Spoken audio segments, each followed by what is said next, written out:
अब जो है हर कोई बंदा पीर अल्लाह वालों से मोहब्बत करता है, अल्लाह वालों के दरबार में जाता है। अकीदा सही होना चाहिए, मांगने का तरीका सही होना चाहिए, अकीदा दुरुस्त होना चाहिए और मांगने का तरीका भी सही होना चाहिए। अकीदा अगर सही नहीं होगा तो आप लाख मांगते रहेंगे तो मांगने का आपका बेकार होगा, है ना। तो इसलिए जो है अकीदा सही अकीदे से जो है आप मांगेंगे तो आपका दुआ कबूल होगा। अल्लाह ताला दुआओं को सुनने वाला खालिक कायनात है, दुआ को कबूल करने वाला भी अल्लाह रब्बुल आलमीन है ना। अब जो है चाहे वो गौसे आजम के दरबार में जाए या गरीब नवाज के दरबार में जाए, बार बार जाए और दुआ अगर कबूल नहीं होता है तो समझ लेने का तुम्हारा मांगने का तरीका सही नहीं है और अकीदा सही नहीं है। चाहे वो जिंदा नवाज सरकार रहमतुल्लाह अलैह के दरबार में जाए या सरकार एहसानी पीर रहमतुल्लाह अलैह के दरबार में जाए, किसी भी दरबार में जाए और फिर बार बार जा रहा है और लोगों से कह रहा मैं तो हर बार जाता हूँ, हर उर्स में जाता हूँ, लेकिन मेरा दुआ कबूल नहीं होता है। तो दुआ कबूल नहीं होता है इसलिए कि अकीदा सही नहीं है और मांगने का तरीका सही नहीं है ना। ये दो चीज है।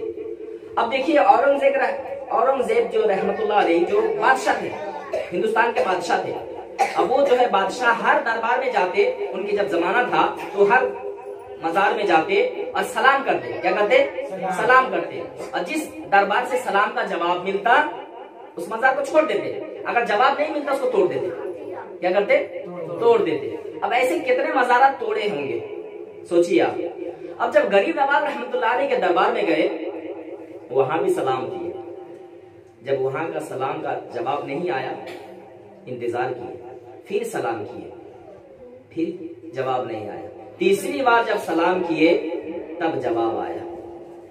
अब सोचिए गरीब नवाज रहमतुल्लाह अलैह फरमाते हैं कि तू पहला सलाम किया तो मदीना मुनव्वरा में थे, कहाँ थे?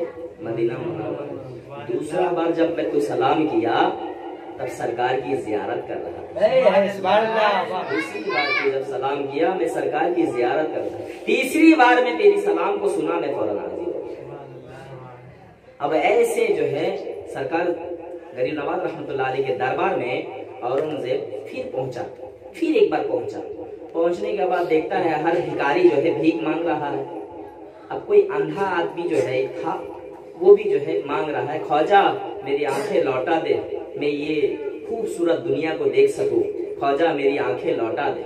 अब औरंगजेब ने देखा कि ये तो ख्वाजा से आंखें मांग रहा है, उससे जाके पूछता है कितने दिन से मांग रहे हो? बोले कई साल हो गया है हजरत, कई साल हो गया, कई साल से मांग रहे हो। अच्छा ठीक है, एक बात सुन, मैं मजार में जा रहा हूँ, फातिया पढ़ लूंगा, दुआएं हो जाएगा, उसके बाद जब मैं लौट कर आऊं तो तेरी आंखें आ जाना चाहिए। अगर तेरी आंखों की रोशनी अगर ना आए तेरी गर्दन में धड़ से अलग कर दूंगा। क्या कर दूंगा? गर्दन तेरी धड़ से अलग कर दूंगा। अब वो डर के मारे जो है अब रो रहा है, जारो कतार से रो रहा है, बोल रहे ख्वाजा पापी पेट का सवाल था, अब तो जान का मामला आ गया है। अब तो पेट की वजह से तुझसे मांग रहे थे, ख्वाजा आंखों की रोशनी दे दे और नहीं तो कुछ रकम दे दे।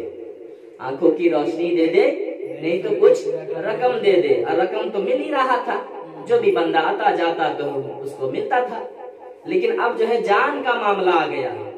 अगर अब जो है रोशनी ना आए तो मेरी जान चला जाएगा। अब तेरे दरबार में मेरी जान चला जाए तो यही तुझे मंजूर है क्या?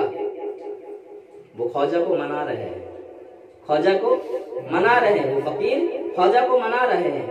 अब यहाँ औरंगजेब जो है अंदर जाके फातिया दरूद सब पढ़ लिए, दरूद और सलाम पढ़ लिए, दुआ भी कर लिए, सब कुछ हो गया। अब बाहर आ रहे, आते आते देख रहे हैं कि वो उसकी आंखों की रोशनी आ गई। जैसे ही बाहर निकले देखे कि ख्वाजा ने जो है उसकी आंखों की रोशनी आता कर दिया। अब बोले जारो कतार से जो रो रहा था वो कदमों में गिर गया और कहने लगा हुजूर आपने तो मांगने का तरीका सिखा दिया। तो पता ये चला अल्लाह वाले बुजुर्गान दीन जानते हैं कि अकीदा किस तरह से दुरुस्त किया जाता है और मांगा किस तरह से जाता है। इसीलिए जो औलिया किराम पीरे तरीकत होते हैं ना, उनके पास पहले जाओ, उनसे मिलो और उनसे जो है तरीका सीखो कि मांगा किस तरह से जाता है, अकीदा दुरुस्त किस तरह से किया जाता है। वो बताएंगे कि अकीदा किस तरह से दुरुस्त होता है और ईमान को किस तरह से बनाया जाता है और मांगा किस तरह से जाता है। जब उनको मांगने का तरीका तुम्हें आ जाएगा, अदब आ जाएगा, तब उसके बाद जो है तुम्हारा ईमान भी दुरुस्त हो जाएगा, फिर तुम कामयाब हो जाओगे।